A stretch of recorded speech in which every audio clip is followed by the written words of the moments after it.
इंतजार की घड़ियां खत्म। काफी देर से हमारी निगाहें जिस शख्सियत को तलाश कर रही थी, जिनको देखने के लिए, जिनकी एक झलक पाने के लिए हमारी और आपकी आंखें बेताब थी, हमारी और आपकी आंखें माहिए बेआब की तरह उछल कूद रही थी। वो शख्सियत चंद ही लम्हों और चंद ही पलों में हमारे और आपके बीच जलवागर होने वाली है। उससे पहले मैं चंद अशार आपकी खिदमत में पेश कर दूं कि गुलों के जिस्म में खुशबू उतार देता है, गुलों के जिस्म में खुशबू उतार देता है, जलाले हुस्न तो परवरदिगार देता है। वो टाँक टाँक के रोशन तबस्सुमों के गुलाब, वो टाँक टाँक के रोशन तबस्सुमों के गुलाब गमे हयात की जुल्फें सवार देता है, गमे हयात की जुल्फें सवार देता है। वो लफ्ज लफ्ज को देता है मोतियों की चमक, वो लफ्ज लफ्ज को देता है मोतियों की चमक। वो काविशाते कलम को निखार देता है, वही तो देता है लहजों को रंग पैराहन, वही तो देता है लहजों को रंग पैराहन। वो हर्फ हर्फ को जलवा हजार देता है, वो हर्फ हर्फ को जलवा हजार देता है, गुलों के जिस्म में खुशबू उतार देता है। हजरात गिरामी, मुल्क हिंदुस्तान की मायानाज शख्सियत, मुल्क हिंदुस्तान का अनोखा खतीब, मुल्क हिंदुस्तान में कई जबानों में अपनी तकरीर करने वाला खतीब, ऐवान बातिल में तहलका मचा देने वाला खतीब, न सिर्फ अपनों को बल्कि दुश्मनाने इस्लाम को इस्लाम की हक्कानियत समझा देने वाला खतीब, जिसे हम और आप चतुर्वेदी कहते हैं, जो माहिर वेदो पुराण है, जो मुफस्सिर कुरान है, जिनसे मेरी मुराद आप सबकी मुराद बल्कि पूरे मुल्क हिंदुस्तान की मुराद जनाब हजरत मौलाना अब्दुल्ला सालिम साहब कमर चतुर्वेदी है। मैं हजरत वाला से चंद गुजारिशात अर्ज करना चाहता हूँ कि शोहरत की बात कर न खजाने की बात कर, शोहरत की बात कर न खजाने की बात कर, घर घर चराग इल्म जलाने की बात कर। बेदार थे जो लोग वो आगे निकल गए, बेदार थे जो लोग वो आगे निकल गए। सोई हुई है कौम जगाने की बात कर, सोई हुई है कौम जगाने की बात कर। और इस मुर्दा कौम के दिलों में किस अंदाज से जिंदा रूह फूंकी जाती है, इसका हुनर अच्छी तरह जानते हैं हजरत मौलाना अब्दुल्ला सालिम साहब कमर चतुर्वेदी।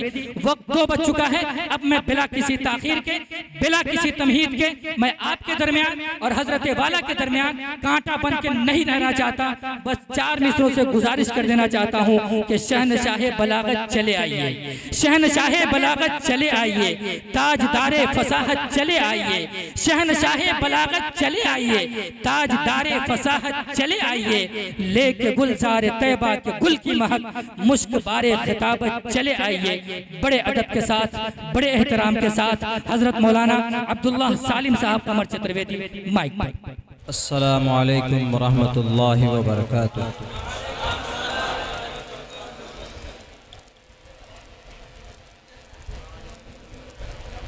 अल्हम्दुलिल्लाहिल्लज़ी ला मिस्ल लहू व ला मिसाल लहू, वस्सलातु वस्सलामु अला मन ला नबिय्य बअदा। क़ाल अल्लाहु तबारक व तआला फ़िल क़ुरआनिल मजीद, वला तक़ूलू लिमन युक़्तलु फ़ी सबीलिल्लाहि अमवाता बल अहयाउन इंद रब्बिहिम युरज़क़ून। वक़ाल अल्लाहु तबारक व तआला व तिल्कल अय्यामु नुदाविलु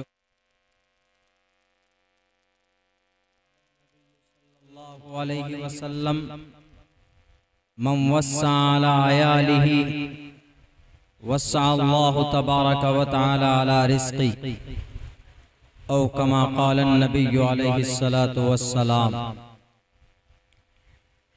In the name of Allah, the most gracious, the most merciful, All praise and thanks are Allah's, the Lord of the Alameen, mankind, jinn and all that exist.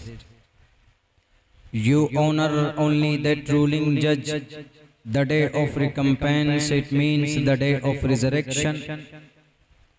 You alone we worship, you alone we ask for help, each and everything. Guide us to the right path, to the straight way.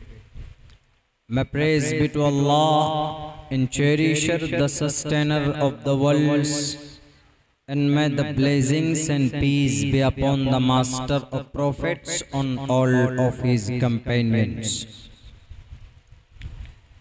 The primary aim of like that program has been organized. There is nothing but to receive some blessings from Allah subhanahu wa ta'ala.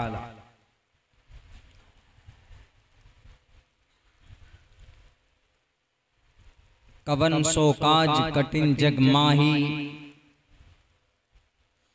यज्ञम पर चुछाम यवम सतदतो तो निवोस्ति कवरितम पूर्वियम गतम कस्तद्य विभारति। इंदरम मित्रम वरुण मग्निमाहि रतो देवस्य ससुपर्णो गरुत्मानम एकम सद्विप्रा बुधा वदन्ति।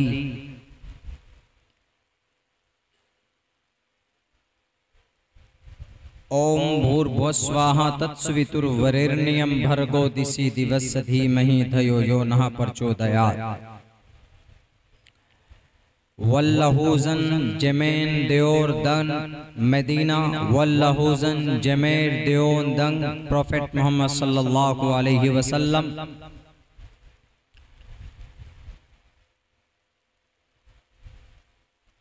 मोहतरम सामीन किराम,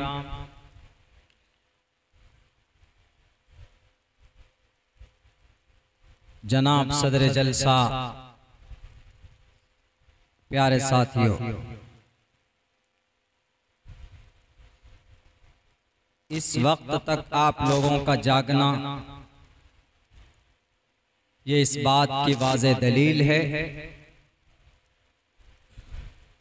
कि आज भी हमारे अंदर इस्लाम के ताल्लुक से, कुरान के ताल्लुक से, शरीयत के ताल्लुक से बेपनाह उल्फत और मोहब्बत हमारे दिलों में मौजूद है।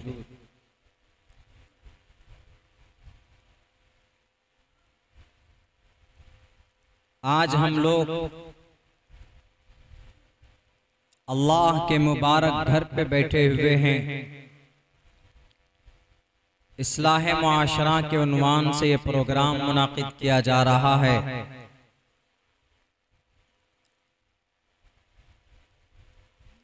और बहुत ही मुबारक महीने में, मुहर्रमुल हराम के महीने में, और आज आशूरा का दिन भी है। 10 तारीख मुहर्रमुल हराम की शुरू हो चुकी।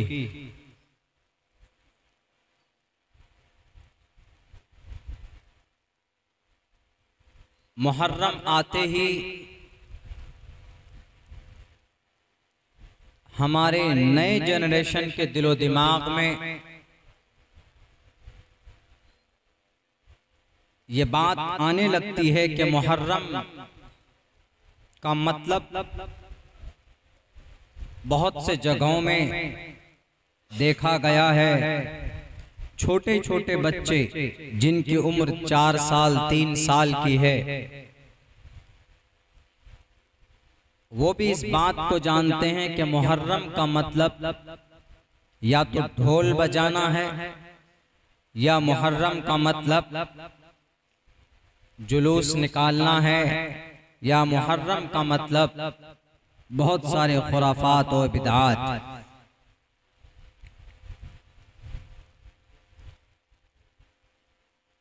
ये खुराफात बिदआत और गलत तारीख मुहर्रमुल हराम के ताल्लुक से हमारे बच्चों के दिल दिमाग में कहां से आई? असल में मुजरिम हम लोग हैं। जब हम तारीख नहीं बयान करते, जब हम लोग इस्लाम की इस मुबारक महीने के अंदर अल्लाह तबारक व तआला ने बहुत सारे ऐसे वाक़यात इस महीने की इस तारीख को ऐसे ऐसे वाक़यात हुए कि हम अपने जनरेशन को नहीं बता पाते, और जिसकी वजह से on this month they decided to go to the wrong way. उनका फैसला होता है गलत रास्ते पर जाने का। यह हमारी जिम्मेदारी कि इस महीने की इतिहास क्या है, तारीख क्या है, हिस्ट्री क्या हम लोगों के सामने रखें, बयान करें। हमें इस महीने में क्या करना चाहिए, क्या नहीं करना चाहिए, दो टोक लफ्जों में हमें अपने कौम के सामने ये बातें रखनी चाहिए। चूक हमसे होती रही, गलती हमसे होती रही, जिसकी बुनियाद और जिसकी वजह से हमारी नई कौम, नई नस्ल, द यंग जनरेशन वो खुराफात और बिदात का शिकार हो जाते। मुहर्रम का महीना है, इसकी तारीखी हकीकत क्या है, मैं कोशिश करूंगा आप लोगों के सामने कि सही बातें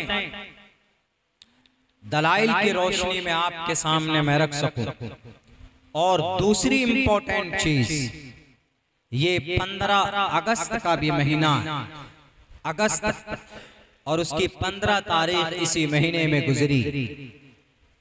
इस अगस्त के महीने के अंदर हमने हमारी क्या कुर्बानी दी है, हमने इस देश के लिए, इस मुल्क के लिए, ये भी हमें मालूम होना चाहिए। 15 अगस्त का मतलब ये नहीं होता कि आप सिर्फ नेशनल फ्लैग, हमारे भारत के झंडे को सिर्फ फहरा लें और खामोश हो जाएं। नहीं, आपको बताना चाहिए अपने बच्चों को, अपने समाज के लोगों को, अपने कौम के लोगों को, अपने गांव बस्ती और शहर के लोगों को कि ये 15 अगस्त का दिन कितनी कुर्बानियों के बाद हमें नसीब हुआ। क्या इतिहास, तारीख क्या है, किन किन लोगों ने अपने खून को पानियों की तरह बहाकर इस मुल्क को आजाद किया, और ये अगस्त में 15 अगस्त का दिन हमें नसीब हुआ। And the lots of young generation and they don't know about that. How many freedom fighter, कितने सारे स्वतंत्र सेनानी हमारे हैं, वो नहीं जानते, हम नहीं जानते। बस 15 अगस्त का मतलब ये समझते हैं कि बस झंडा फहरा लें, मिठाई तकसीम करके अपने घरों में बैठ जाएं। नहीं, हमें बयान करना चाहिए, हमें लोगों को बताना चाहिए। On this day the great program will be organised on in every villages and every cities. हमारे हर गांव शहर के अंदर प्रोग्राम ऑर्गेनाइज होना चाहिए, मुनाकिद होना चाहिए, तारीख के ताल्लुक से, आजादी के ताल्लुक से। हम आपके सामने ये भी रखने की कोशिश करेंगे, अगर आप लोगों का साथ होगा तो इंशाअल्लाह तबारक व तआला कुरान और हदीस, और कोशिश करूंगा हमारे हिंदू भाइयों के ऑथेंटिक, हिंदू भाइयों के धार्मिक धर्म शास्त्र की रोशनी में मैं अपनी बात रखूं और मैं आप लोगों को समझा सकूं। सबसे पहली बात, मुहर्रम के महीने में हम लोग ढोल बजाते, हम लोग मातम करते और हम लोग मरसिया पढ़ते। And what is the status according to the Islamic sharia? क्या मकाम है इन चीजों का? कुरान और शरीयत और इस्लाम के प्लेटफॉर्म में। इस मुबारक दिन में, महीने में हमें क्या करना चाहिए? 2-3 काम करने के होते हैं जो हमें इस महीने में और आशूरा के दिन हमें करना चाहिए। हम वो नहीं करते। हमें आशूरा की 10 तारीख को रोजा रखना चाहिए। 9 को भी रखिए या 10 को रखिए या 10 या 11 को रखिए। 2 दिन हमें रोजा रखना चाहिए। क्यों रोजा रखना चाहिए? इसलिए कि प्रॉफेट मोहम्मद सल्लल्लाहु अलैहि वसल्लम and the word keep fast on this day, Muhammad रसूलुल्लाह रोजा रखा करते थे।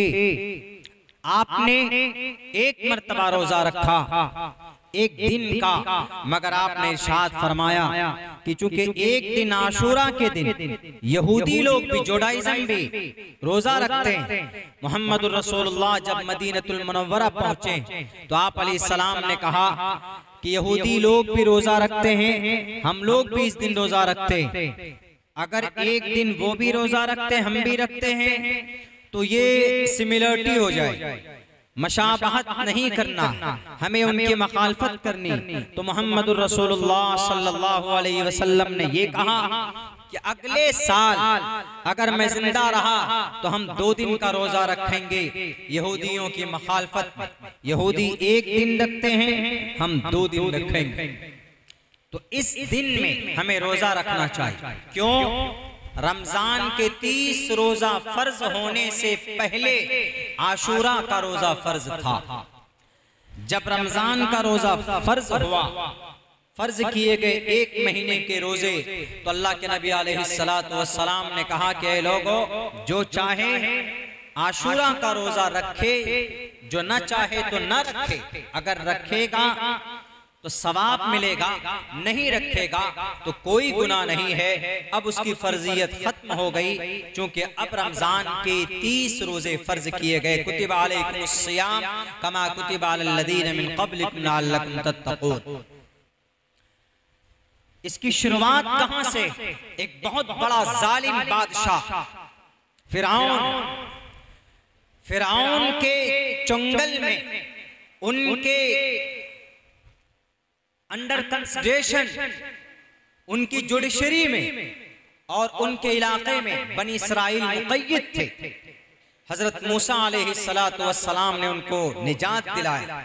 तो जिस दिन उनसे निजात मिली थी, शुक्राने के तौर पर आशूरा के दिन ही था वो, और उस दिन उन्होंने ये रोजे रखे थे। मुस्तकिल तभी से ये सुन्नत चली आ रही। तो इस मुबारक महीने के अंदर और आशूरा का दिन 9 या 10 तारीख को 2 दिन हमें रोजा रखना चाहिए। अगर आप रोजा रखते हैं तो फायदा क्या होगा? मोहम्मद रसूलुल्लाह ने फरमाया कि पूरे साल, पिछले पूरे साल आपके गुनाह सगीरा माफ कर दिए जाते हैं, सिर्फ 2 दिन के रोजे रखने पर। और दूसरा काम हमें क्या करना चाहिए?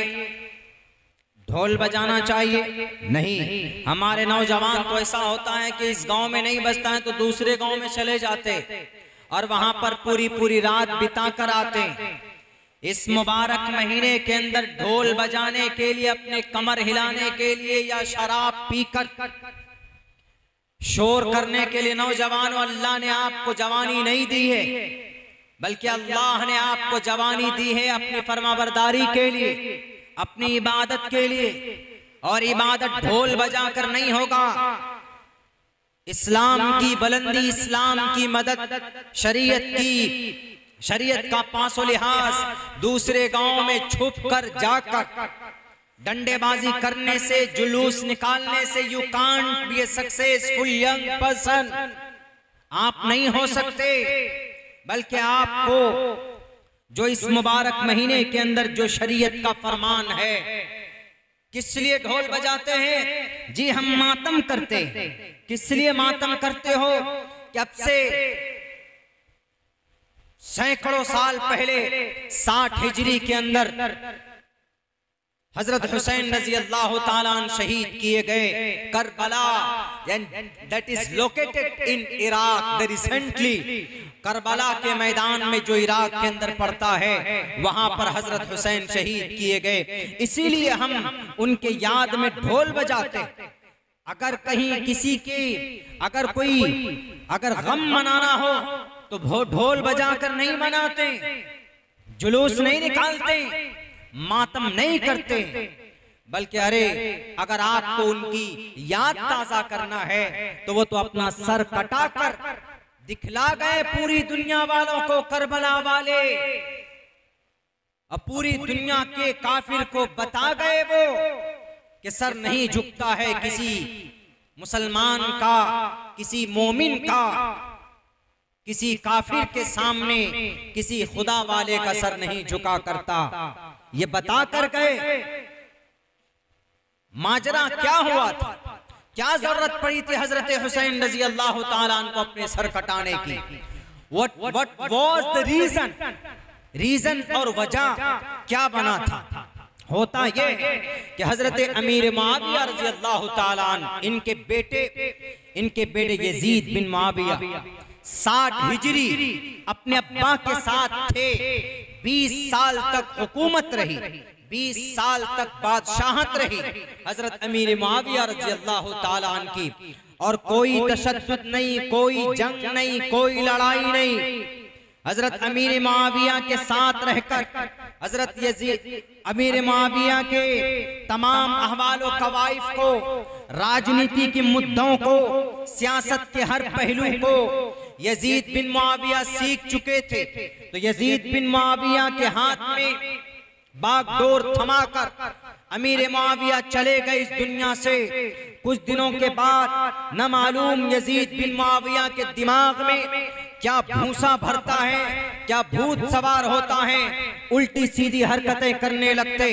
जब हजरत हुसैन रजी अल्लाह ताला अन्हु को उनकी ये खबर पहुंचती है कि वो गलत फैसले ले रहे हैं, जबरदस्ती आदमियों को मजबूर कर रहे हैं अपने हाथ पर बैत करने के लिए। हजरत हुसैन रजी अल्लाह ताला अन्हु मदीनतुल मुनव्वरा में थे। इन्होंने कहा कि मैं इस्लाम को लूटने नहीं दूंगा, मैं इस्लाम को बदनाम नहीं होने दूंगा, चाहे जो भी हो जाए, मैं यजीद बिन मुआविया के हाथ पे बैत नहीं करूंगा। उधर कूफा वाले जो गद्दार निकले, जिनके दिलो दिमाग में मुनाफकत भरी हुई थी, उन्होंने बार बार खत लिखे हजरत हुसैन को कि हुसैन रजी अल्लाह ताला अन्हु आप आ जाएं, आप मदीने में ना रहें, आप अपने नाना के दीन को बचा लीजिए, वरना इस दीन को, इस शरीयत को, इस कुरान को और इस पैगाम को ये यजीद बिन मुआविया खत्म कर देगा, बदनाम कर देगा। मेरे भाइयों, 12,000 खुतूत लिखे गए। शाह वलीउल्लाह मुहद्दिस देहलवी लिखते हैं अपनी किताब के अंदर 12,000 खुतूत लिखे गए हजरत हुसैन को बुलाने के लिए।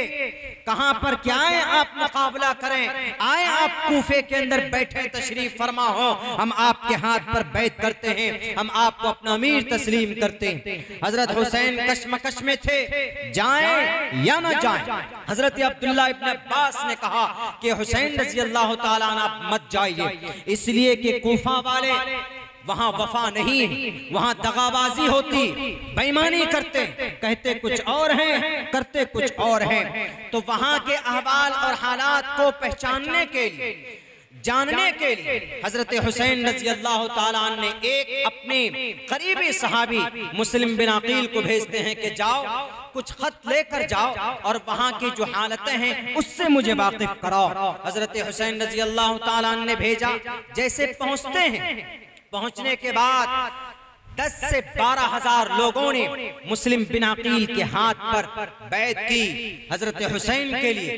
जब ये मामला, ये मंजर देखा तो हजरत मुस्लिम बिन अकील ने कहा कि ये हुसैन, एक तेज रफ्तार घुड़सवार को खबर दी कि जाओ तुम हजरत हुसैन से ये जाकर कहो कि यहाँ पर इलाका मामून है, सब के सब उसी वादे पर अड़े हुए हैं जो आपसे ये लोग कर रहे हैं, वही मुतालबा है इनका। तो हजरत हुसैन चल पड़ते। 72 लोग साथ में होते। शॉर्टकट अंदाज में बताने की कोशिश कर रहा हूँ। 72 लोगों की एक जमात लेकर उनमें आपकी अहलिया और आपके आले बैत की और औरतें और मर्द हजरात थे। 72 लोग थे, ज्यादा नहीं थे। वहां से निकलते आने के बाद जब पता चला इस बीच में यजीद बिन मुआविया को, तो उन्होंने कहा कि अगर हजरत हुसैन के नाम पर अगर इतनी बैत हो रही है तो हमारी तो कुर्सी खत्म हो जाएगी, हम तो मुखिया नहीं रहेंगे, हम तो एमएलए नहीं रहेंगे, हमारा तो वोट बैंक जा रहा है किनके तरफ, हुसैन के नाम पर रजी अल्लाह ताला अन्हु। इसीलिए फौरन इब्न जियाद को गवर्नर बनाया कूफा का और कहा कि इब्न जियाद, ये जो मुस्लिम बिन अकील है इसका सर कलम करके लाओ, ये क्यों हमारे वोटरों को वरगला रहा है, जिन्होंने हमसे बैत की है, हमारी बैत क्यों हमसे बैत क्यों फस्ख कर रहा। उबैदुल्लाह इब्न जियाद ने ऐलान किया कि कौन है मुस्लिम बिन अकील, पकड़ कर लाओ। मुस्लिम बिन अकील अकेले रह गए। सारे कूफे वाले वहां के गवर्नर इब्न जियाद के कहने पर रास्ता साथ छोड़ दिया, हजरत मुस्लिम बिन अकील का अकेले रह गए। मां सिवाय उर्वा इब्न हानी के, उर्वा इब्न हानी ने अपने घर में उनको पनाह दी, लेकिन उबैदुल्लाह इब्न जियाद ने मुस्लिम बिन अकील का सर कलम कर दिया, उनको शहीद कर दिया। उर्वा इब्न हानी का भी सर कलम कर दिया। उसके बाद कहा कि चलो अब हजरत हुसैन देखते हैं रास्ते में हैं और उनसे मुकाबला करते हैं, उनको यहाँ आने से रोकते। जब पहुंचते हैं मैदान में तो करबला के मैदान में हजरत हुसैन रजी अल्लाह ताला अन्हु मिल गए। चारों तरफ से घेर लिया जाता है। हजरत हुसैन ने कहा कि इब्न जियाद, मैं तुमसे मुकाबला करने के लिए नहीं आया हूं, मैं 3 सवाल तुमसे करता हूं। एक सवाल ये है कि मुझे मदीने के तरफ जाने दो, मैं तुमसे मुकाबला नहीं करूंगा, मैं तुमसे लड़ाई नहीं करूंगा, मैं मदीना जाकर अपने नाना की दीन की इशाअत और तबलीग में लगूंगा।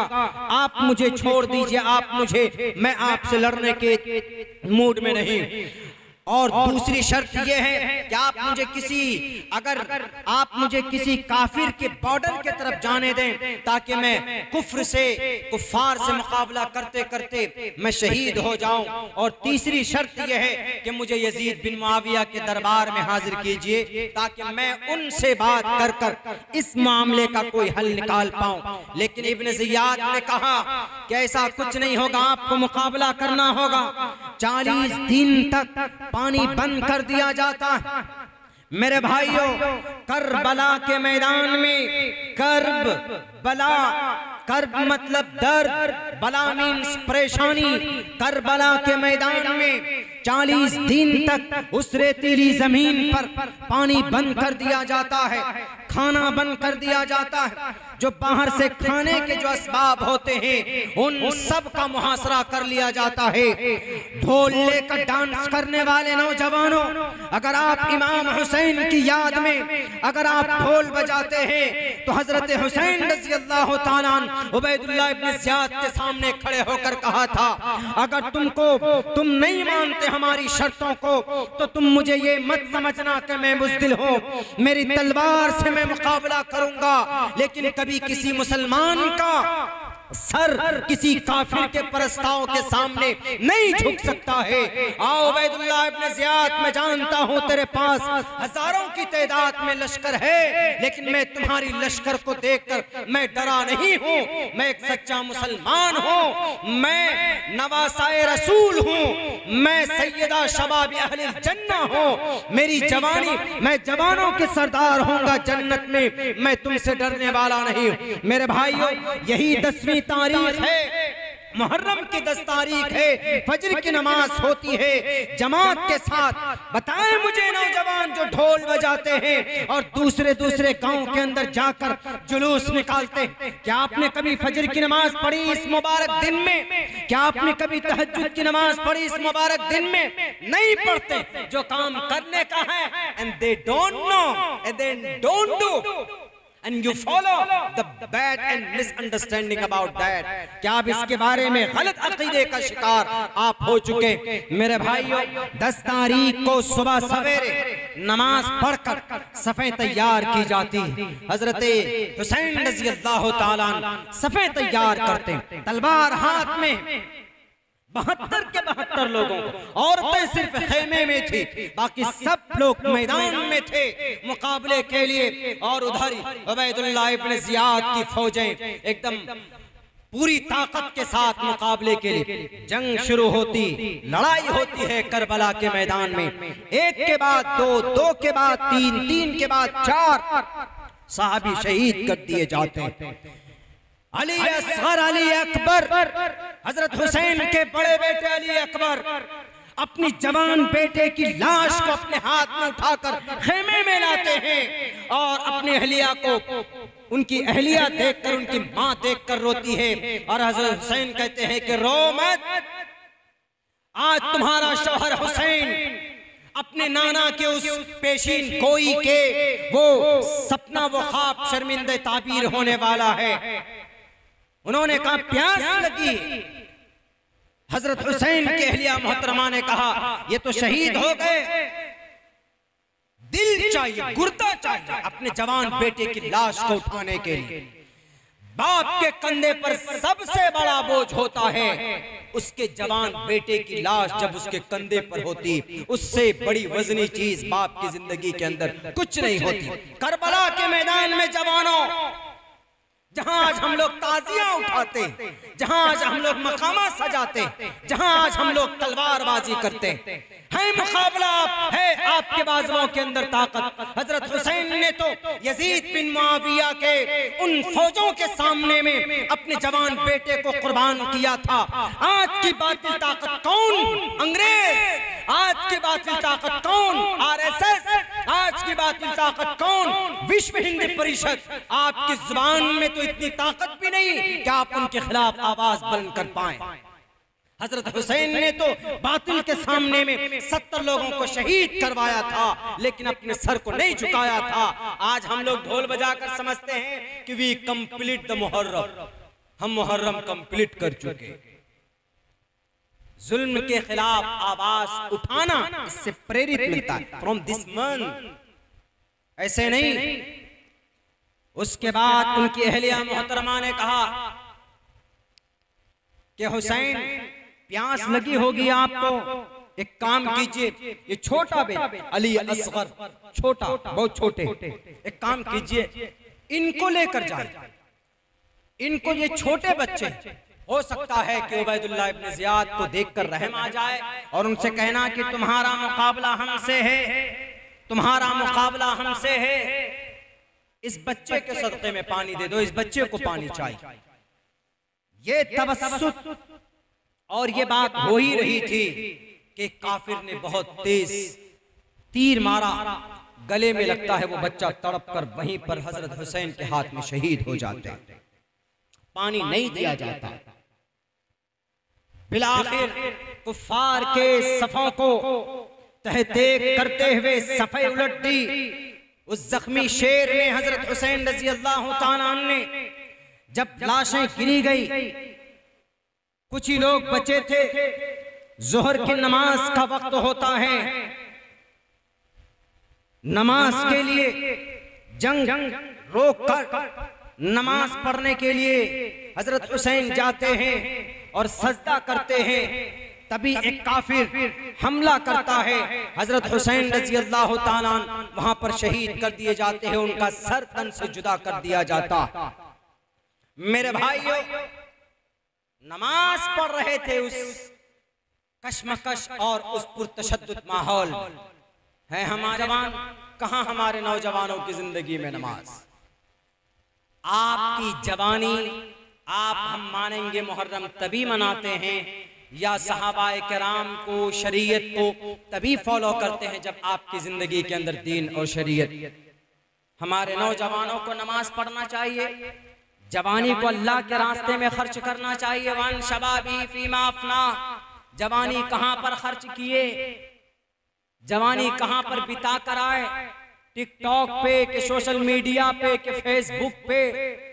तुम्हारे भारत के अंदर तुम्हारी बहनों की इज्जत लूटी गई, तुमने कितनी आवाज उठाई। तुम कहोगे कि जनाब हम कैसे आवाज उठाते, अल्लाह, इसलिए कि वो तो डेमोक्रेटिक कंट्री था। तो अल्लाह कहेगा कि डेमोक्रेटिक कंट्री था, लेकिन तुम्हारे कुछ हुकूक थे ना, तुम भारत का संविधान का दफा नंबर 12 से लेकर 35 तक तुम्हें अपनी आवाज उठाने की परमिशन दी गई थी, क्यों नहीं अपनी आवाज उठाई थी? तुमने all citizen shall have the right, article 19 कहता है all citizen shall have the right raise your voice, freedom of speech and expression. Abdullah आज इस मंच पर बैठकर बोल रहा है तो हमको भारत का कोई मिनिस्टर, भारत का कोई हमको सीएम, भारत का कोई पीएम हमको या हजरत नाजिम साहब को या हमारे इमाम साहब असलम मौलाना असलम साहब को कोई रोक नहीं सकता। क्यों? Freedom of speech and expression, it's our fundamental right. हमको तो हक दिया है बोलने के लिए, क्यों नहीं आवाज उठाई? अल्लाह जब पूछेगा कल कयामत में, नमाज के लिए भी नहीं पूछेगा, और भी चीजों के लिए पूछे जाएंगे आपसे, तो आप क्या जवाब देंगे उस वक्त? इसीलिए मेरे नौजवानों, ये खुराफाती चीज में पढ़कर अपनी जवानी बर्बाद मत कीजिए। अपनी जिंदगी के अंदर टारगेट तय कीजिए कि हमको नमाज तो छोड़ना ही नहीं, नमाज पढ़ना है इंशाअल्लाह। मुहर्रम के महीने में अगर मुहर्रम आए तो कीजिए, आप डंडेबाजी कीजिए, आप तलवारबाजी कीजिए, इस्लाम मना नहीं करता। इस्लाम तो कहता है कि अगर आपके पास वेपन है कानूनी लाइसेंस वाले, तो आप कानूनी एतबार से आप कानून का जो भी रूल रेगुलेशन हो, लॉ एंड ऑर्डर को मेंटेन करते हुए आप अपनी सेल्फ डिफेंस के लिए, आप अपनी दिफा के लिए आप तलवारबाजी सीख सकते हैं, तीरंदाजी सीख सकते हैं, घुड़सवारी आप कर सकते हैं। आप अगर कहीं किसी मैदान में चले जाए, गांव में नहीं, गांव से किसी बाहर निकले, खूब ढोल बजाइए, वहां पर जो गांव के जो एक्सपर्ट लोग हैं, जो तजुर्बेकार लोग हैं, उनको कहिए कि चलिए हमको जरा तलवारबाजी सिखाइए। आरएसएस वाले सीखे हुए हैं ना, आरएसएस वाले पूरी तलवारबाजी सीखे हुए।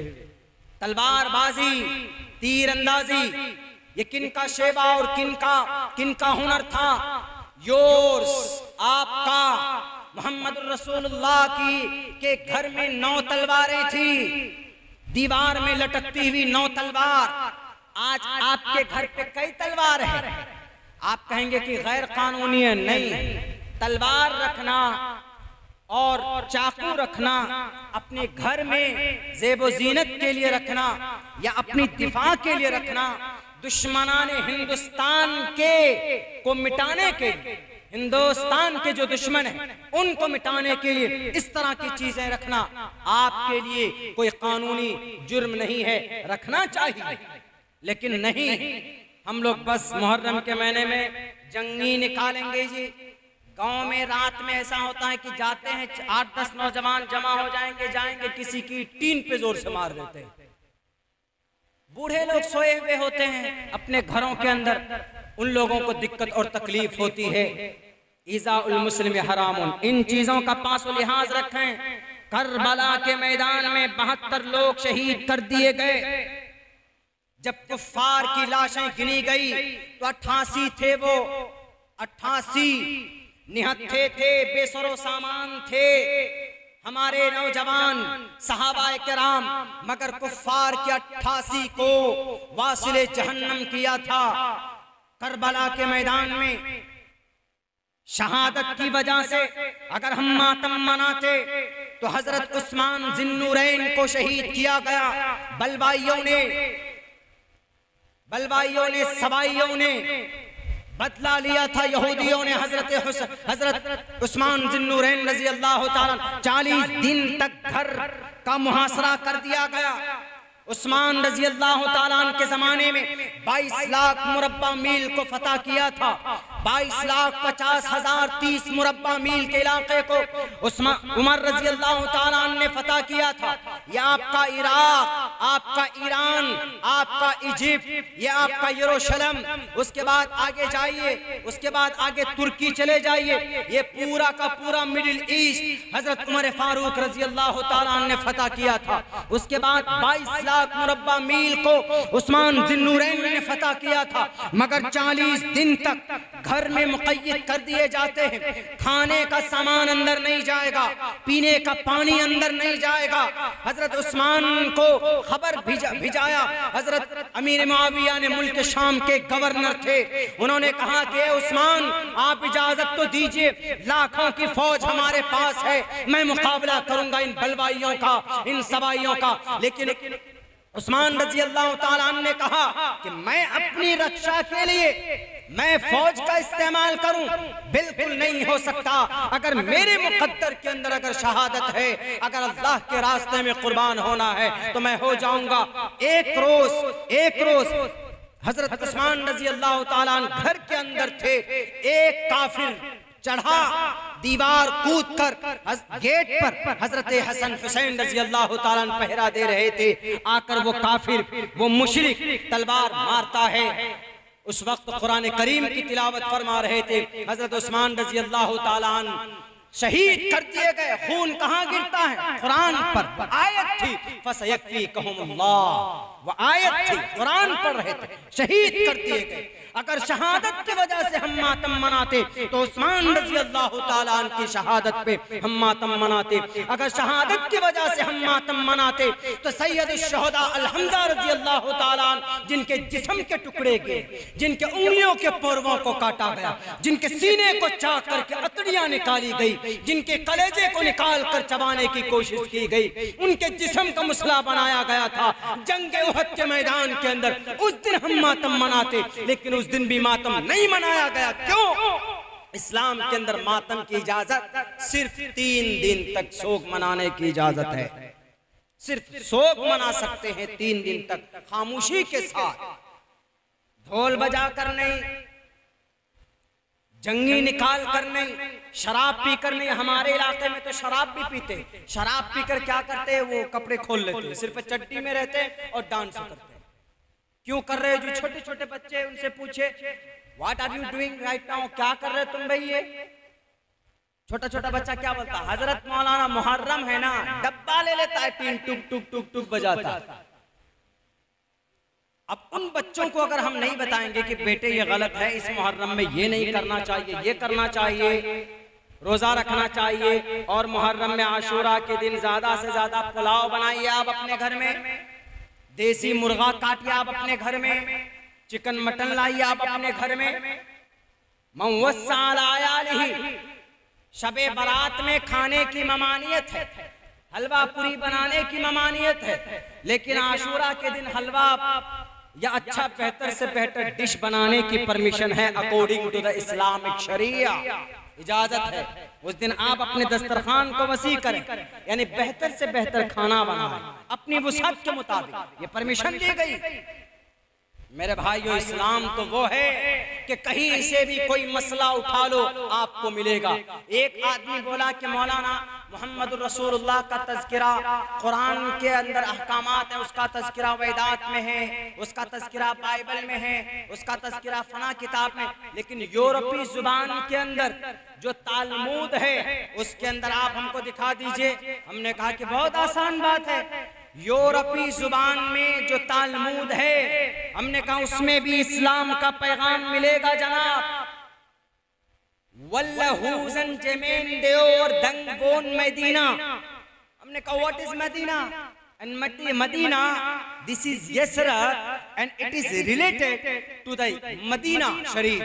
मदीना को मदीना कहा, वल्लहूजन जेमेन देओर दंग बोन मदीना, मदीना कहा गया। यूरोपी जुबान के अंदर जो तालमूद लिखी गई उसके अंदर मदीना का तज़किरा, बोला ये तो मदीना का तज़किरा, आपके मोहम्मद रसूलुल्लाह का तज़किरा कहाँ, इस्लाम का तज़किरा कहाँ? हमने कहा कि पढ़ो, और 5वें चैप्टर के अंदर तालमूद की यूरोपी जुबान में वहां पर लिखा हुआ जेमे वल्लहूजन जेमे देओर दंग बोन मोहम्मद, वल्लहूजन जेमे देओर दंग बोन इस्लाम। इस्लाम भी है, मोहम्मद भी है, मदीना भी है, बस मक्का का वर्ड नहीं मिला। मक्का के अल्फाज जो होने चाहिए वो हमको नहीं मिला। हमने बहुत रिसर्च किया, हमने बहुत तहकीक की। तो इसलिए मेरे नौजवानों, इस्लाम तो वो झंडा है, इस्लाम तो कुरान तो आज बहुत से लोग बोलते हैं। अभी किसी मुल्क के अंदर शायद कुछ लोगों का कब्जा हुआ तालिबानों का, तो अब बदनाम किसको कर रहे हैं? कुरान को बदनाम कर रहे हैं, शरीयत को बदनाम कर रहे हैं, नमाज को बदनाम कर रहे हैं, टोपी और दाढ़ी को बदनाम कर रहे हैं। बिल्कुल गलत बात। बदनाम मत कीजिए, बदनाम करने से पहले तहकीक कीजिए। कवन सो काज कठिन जगमाही, कवन सो काज कठिन जगमाही। जय हनुमान ज्ञान गुण सागर, जय कपीस तेहु लोक उजागर। एन रामदूत अतुलित बलदामा, एन अंजन पुत्र पवन सुतनामा। श्री हिनन करने वाले हनुमान जी ने कहा था, अगर मेरे जरिए से दिक्कत और परेशानी को हल करना चाहते हो कि मैं आकर तुम्हारी मदद करूं और तुमको दुविधा से निकालूं, तो एक गेरवे रंग का सिंदूरी चोला डालकर अपने ऊपर 1,00,000 मर्तबा पढ़ना पड़ेगा। जय हनुमान ज्ञान गुण सागर, एन जय कपीस तेहु लोक उजागर। रामदूत अतुलित बलदामा, अंजन सुख पवन पुत्रामा। बहुत 8-9 लाइन का है ये पढ़ना होगा। कवन सो काज कठिन जगमाही। अगर कोई दिक्कत, कोई परेशानी है, कोई नरसंहार कर रहा है, तो कैसे निकले इस रास्ते से? हनुमान जी बोलते हैं, हनुमान वो थे जिन्होंने श्री रामचंद्र जी के परेशानी को खत्म किया था, जिन्होंने श्री रामचंद्र जी के दिक्कत को, उनकी दुविधा परेशानी, उनकी बीवी मोहतरम सीता मैया का जो अपहरण हुआ था, सीता मैया को पकड़ वहां से छुड़ा कर लाए थे। रावण जो लंका के अंदर रावण का जो घर पाया जाता, वहां से लेकर के आए थे, तब जाकर उनकी परेशानी कम हुई थी। ये मंत्र, ये श्लोक पढ़ा जाता। शरीयत को बदनाम करने से पहले इस मंत्र, इस श्लोक को पढ़कर शरीयत को बदनाम न करो, समझने की कोशिश करो। इसलिए कि ग्रंथों के अंदर कोई चीज बुरी लिखी हुई नहीं। तस्मात् शास्त्रम परमाणम तिकार्य अकार्य व्यवस्थितो ज्ञात्वा शास्त्र विधानोक्तम कर्म कर्तुम अर्हसि। श्रीमद् भगवत गीता में किसने कहा? कृष्ण जी ने कहा। क्या कहा? तस्मात् शास्त्रम परमाणम। किताबों को खोल खोल कर देखो, कुरान को खोल खोल कर देखो। कुरान में मोहम्मद है, कुरान में आखिरत है, कुरान में नमाज है, कुरान में ज़कात है। तो क्या और किताबों में नहीं है? और किताबों में भी। कुरान में अगर अल्लाह है तो और किताबों में भी है। सही से एक विरदे कैव एक एवनस्मयो विक्षवीडिया। कुरान में अगर नमाज है, प्रथमादार का अकीमुस्सलाह, तो श्री रामचंद्र जी के रामायण के अंदर भी नमाज है। प्रथमादार का जीवा दियोदियन मुजियते तृतीयानन कोटलाकार चतुर्थर देव चंद्र का पंचम मृदु संयुक्ता। कुरान करीम के अंदर अगर ज़कात है, आतुज़ ज़कात, तो वेदों के अंदर भी ज़कात और पुण्य, ज़कात और दान की बात कही गई। कुरान करीम के अंदर झूठ को गलत कहा गया, सच्चाई को निजात का एक जरिया बताया गया। तो वेदात के अंदर श्रीमद् भगवत गीता के अंदर अर्जुन को उपदेश देते हुए श्री कृष्ण जी ने कहा था, अहिंसा सत्यम करो दस्तयाग शांति रपैशुनम दया भुलेश्वर लोक तवम वीर चापला। क्या कहेंगे आप? कुरान को बदनाम करेंगे, शरीयत को बदनाम करेंगे कि नहीं मौलाना ये शरिया कानून लागू हो गया। अरे शरिया कानून अगर लागू हो जाए पूरी दुनिया के अंदर, तो सारे लोग हक, सारे जितने भी हकदार हैं, सबको उनका हक मिल जाए। इसलिए कि कुरान किसी पर जुल्म नहीं करता। लतुअद्दन्नल हुकूक इला अहलिहा, झूठ नहीं, जुल्म ज्यादती नहीं। कुरान करीम तो वो किताब, ज़ालिकल किताब ला रैब फी, एक ऐसी किताब है इसमें कोई शक नहीं। पढ़कर तो देखिए, जो उपदेश कुरान का है वही उपदेश आपके ग्रंथों का। लेकिन आज क्या बोलेंगे जनाब, जो व्हाट्सएप यूनिवर्सिटी के अंदर अपनी डिग्रियां दिखाते हैं लोगों को कि we have completed my graduation course from Bangalore and from ये यूनिवर्सिटी वो यूनिवर्सिटी, वो कुर्सी पर बैठ जाते हैं और तशद्दुद की बात करते हैं और नफरत की बात करते। आपको याद होगा हमारी शरीयत को, हमारे कुरान को, हमारे इस्लाम को टेररिज्म से सबसे पहले कब जोड़ा गया आपको पता है? मैं बताता हूं, नोट कर लीजिएगा। इस कैमरे के अंदर मेरी स्पीच रिकॉर्ड हो रही, लेकिन हमको पता है कि हम कानून और संविधान के से 1 इंच आगे बढ़कर नहीं, बल्कि संविधान के दायरे में रहकर मैं इंफॉर्मेशन देना चाहता हूं। टेररिज्म को, इस्लाम को, शरीयत को 9/11 के बाद जो पेंटागन अमेरिका के अंदर जो हमला हुआ था, तब से जोड़ा गया। अल कायदा कब से वजूद में आया, तालिबान कब से वजूद में आया। आज आप अल कायदा को, तालिबान को इस्लाम से जोड़ देते हो, हालांकि इस्लाम से दहशतगर्दों का, अल कायदा का या किसी भी उग्र तंजीम का कोई लेना देना नहीं। सबसे पहला इस्तेमाल किया गया टेररिज्म को हिलरी क्लिंटन ने। ओसामा बिन लादेन से आज डरते हैं लोग, क्यों? बहुत बड़ा आतंकवाद था, लेकिन ओसामा बिन लादेन को किसने पैदा किया? अमेरिका। 8,000 टन हथियार दिए गए अमेरिका के जरिए से। किसको? अल कायदा को। क्यों दिया गया? सोवियत यूनियन रूस को तोड़ने के हिम्मत नहीं थी अमेरिका में, तो ओसामा बिन लादेन और उनकी तंजीम को अल कायदा के नाम से खड़ा किया। 7,000 मिलियन डॉलर दिया। किसने? हिलरी क्लिंटन ने, जो आज भी मौजूद है अमेरिका के अंदर। जाकर पूछो, जब उनका काम निकल गया, जब सोवियत यूनियन को, रूस को तोड़ दिया, जब फेंक दिया, काट दिया, हटा दिया, जब अमेरिका का काम पूरा हो गया, तब जाकर अमेरिका अपना हाथ उठा लेता है और अल कायदा का नाम टेररिज्म से जोड़ देता है और कह देता है कि ये टोपी और दाढ़ी वाले हैं और ये टोपी और दाढ़ी वाले इस्लाम से ताल्लुक रखते हैं और ये लोग जैश मोहम्मद अल कायदा के मानने वाले हैं। हालांकि टोपी और दाढ़ी का होना ये टेररिज्म का या दहशतगर्द का ये कोई सबूत नहीं है।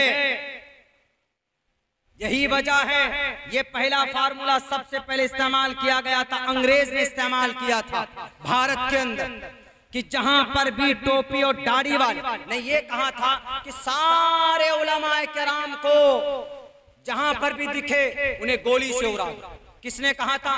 अंग्रेज ने। और कहा पूछा, अंग्रेज फौजियों ने पूछा कि सर उलमा कौन होते हैं? वी डोंट नो अबाउट उलमा, हम उलमा को नहीं जानते, प्लीज एक्सप्लेन मी, हमें बताइए उसका आइडेंटिफिकेशन क्या होगा, कैसे हम पहचाने उसको। तब उन्होंने, अंग्रेज ने कहा, उलमा का मतलब टोपी और दाढ़ी, जिसकी भी टोपी और दाढ़ी देख लो वो समझ जाओ कि वो आलिम दीन है और उसको गोलियों से भून दो। और ऐसा हुआ। तब से ही ये रूमर फैल गए कि टोपी और दाढ़ी वाला, मस्जिद वाला, शरिया कानून वाले हैं, ये शरिया कानून वाले हैं, ये कुरान को मानते हैं, ये इस्लाम को फॉलो करते हैं, ये मोहम्मद रसूलुल्लाह जो तलवारों वाले नबी थे ये उसकी दीवानगी की बात करते हैं। मैं कहता हूं कि मैं कुरान को मानता हूं, हम कहते हैं कि हम इस्लाम को फॉलो करते हैं। ये कोई अपराध नहीं है, ये कोई जुर्म नहीं है, क्योंकि भारत के संविधान का दफा नंबर 19 हमें इजाजत देता है, freedom of conscience and free practice and free profession of profession and propagate of religion। Article 25 कहता कि हम जिस देश में रहते हैं, इस देश के अंदर अगर मुसलमान हैं तो उसको किसी भी अपने धर्म के मुताबिक पूरे आजादाना तौर पर अपनी जिंदगी गुजारने का पूरा हक हासिल है। अगर कोई आरएसएस या बजरंग दल वाला हमारी टोपी और दाढ़ी से अगर उनको चिढ़ है तो टोपी और दाढ़ी की हकीकत को पढ़कर देखे। यही वो टोपी और दाढ़ी वाले थे जिन्होंने सबसे पहले इस देश को जब गुलाम किया तो गुलाम बनाया था अंग्रेजों ने।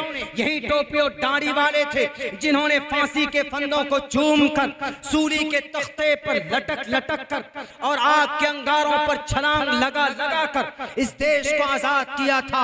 आज हम लोग 15 अगस्त मनाते हैं। क्यों मनाते हो हमारे आरएसएस वाले भाइयों? क्यों मनाते हो हमारे वीएचपी के लोगों? आपको मालूम है इसका बैकग्राउंड क्या, इसकी तारीखी पसे मंजर क्या है? आपको अगर तारीख याद होगी, आपको अगर इतिहास मालूम होगा तो आप इन टोपी और दाढ़ी वालों को अमेरिका के कहने पर 9/11 के हमले के बाद टेररिज्म, इस्लाम को टेररिज्म से जोड़ा गया। हालांकि Islam and terrorism, there is a quite different between Islam and terrorism and Quran and Hadith and Sharia. जमीन और आसमान का फर्क है। अरे जिसके नबी ने वजू में 1 लोटा पानी ज्यादा बहाने को फजूल खर्च करार दिया हो, वो नबी कभी किसी मासूम इंसान के खून बहाने की इजाजत और परमिशन कैसे दे सकता टोपी और दाढ़ी वालों को बदनाम करने वालों, उठाओ तारीख। जब 1600 ईस्वी के अंदर जब आपके इसी सूरत की सरजमीन पर सबसे पहले ईस्ट इंडिया कंपनी आई थी, तो किसी माए के लाल में वो दम वो हिम्मत नहीं थी कि उसके खिलाफ आवाज बुलंद करते। लेकिन 1755 के अंदर कलकत्ता की सरजमीन पर नवाब सिराजुद्दौला का नाना खड़ा हुआ।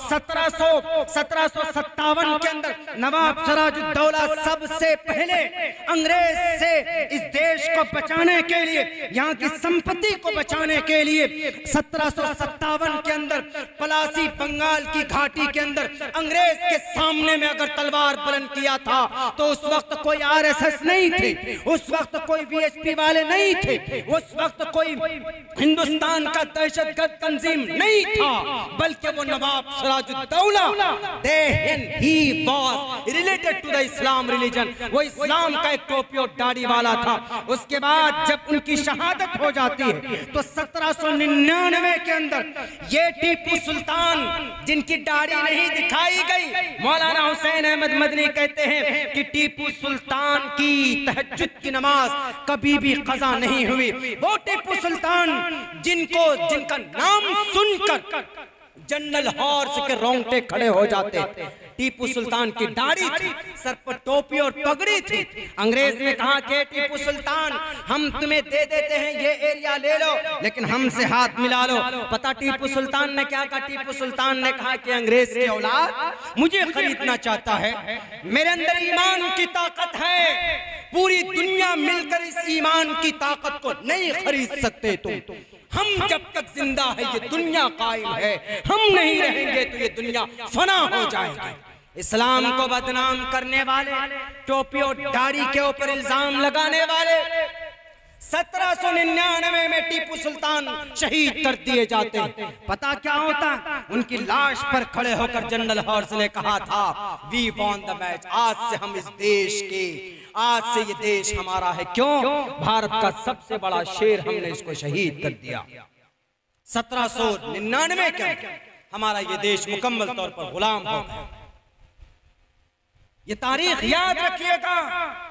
जो लोग आज धर्म के नाम पर, अभी इलेक्शन होने वाला, आएंगे, कोई कहेगा कि ये हिंदू, कोई कहेगा कि ये मुसलमान। राजनीति, मुखिया, एमएलए, एमपी, इलेक्शन का टाइम होता है तो यही मुद्दा, कौन? ये हिंदू, ये मुसलमान, ये हिंदू, ये मुसलमान, ये हिंदू, ये मुसलमान। अभी कानपुर के अंदर एक बेचारा मोहम्मद अबसार को मारा गया, जबरदस्ती उसकी बेटी पकड़कर रो रही है। मोहम्मद अबसार, कोई लेना देना नहीं, पड़ोसी में झगड़ा हुआ, कुछ हुआ तो भाई एफआईआर दर्ज कीजिए, उसको सजा दीजिए। नहीं, मोहम्मद अबसार को बेचारे को गए, देखा दाढ़ी वाला है, टोपी भी नहीं थी, दाढ़ी वाला, तो पकड़ पकड़ कर मार रहे उसको, उसकी बेटी उसको बचा रही है। मैं पूछना चाहता हूं भारत के लॉ एंड ऑर्डर को मेंटेन करने वालों, आर्टिकल 21 क्या कहता है? Personal liberty, protection of life, personal liberty, no person shall be deprived of his life and personal liberty। किसी भी इंसान की जान की रक्षा करना भारत के अंदर संरक्षण, भारत के अंदर हमारे पुलिस वालों की जिम्मेदारी, जुडिशरी की जिम्मेदारी। कौन मुखालफत करता है इन आर्टिकल की, इन दफात की, भारत के संविधान के? हम करते। आज तक किसी मुसलमान ने किसी गैर मुस्लिम को, किसी दलित को या किसी और फिरके के लोगों को मारा हो? बताएं। जिंदगी भर के लिए अब्दुल्ला गुलाम बन जाएगा उसका। क्यों? Islam doesn't allow to do thing. Muhammad रसूलुल्लाह ने अपनी जानी दुश्मन को भी माफ किया है, ऐलान किया है साफ लफ्जों में। 1797 के अंदर ये देश किसके कब्जे में गया? आजादी 15 अगस्त हमने मनाया है, अगस्त का महीना, इसलिए मैं शॉर्टकट जो मोटे मोटे वाकयात हैं आजादी के ताल्लुक से हम वो आप लोगों को सुना रहे हैं। 1799 के अंदर जब टीपू सुल्तान शहीद हो गए, शुरुआत में ये तो भयंकर लड़ाई हुई, एक नवाब सिराजुद्दौला की बंगाल में, दूसरी टीपू सुल्तान की मैसूर कर्नाटका के अंदर। उसके बाद अंग्रेज पूरे इस देश में हावी हो गया। मेरे भाइयों, जरा बताओ, शरीयत को मानने वाले शाह अब्दुल अजीज मुहद्दिस दहलवी 1803 में दिल्ली के तख्त पर बैठे हैं। हजरात उलमाए किराम बीच में मौजूद हैं। तो जिहाद का फतवा दिया अंग्रेज के खिलाफ। शाह अब्दुल अजीज मुहद्दिस देहलवी ने कहा कि उठो, मुकाबला करो। जैसे श्री राम श्री कृष्ण जी ने अर्जुन को महाभारत के मैदान में कहा था, उठो दमन असाधु दमन मठेश्वर्य गुणन्वितः अहिंसा सत्यम करो दस्तयागः शांतिरपैशुनम दया बुलेश्वलो लूप्तवम हीरि चापलाम।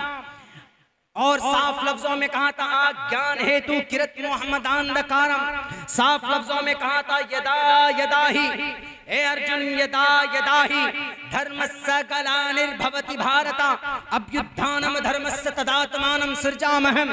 ए अर्जुन उठो, बैठो मत, मुकाबला करो। किनका? ये सामने जो लोग हैं उन्होंने कहा कि ए कृष्ण जी, ए प्रभु, ए परमात्मा, हम कैसे इनका मुकाबला करें? ये तो हमारे फूफा हैं, ये तो हमारे चचा हैं। उन्होंने कहा कि अगर तुमने मुकाबला नहीं किया, इनका दमन नहीं किया, तो ये तुम्हें मार देंगे। इसलिए कि ये गलती पर हैं, तुम हक पर हो, तुम्हें तलवार उठानी पड़ेगी, तलवार उठानी पड़ेगी।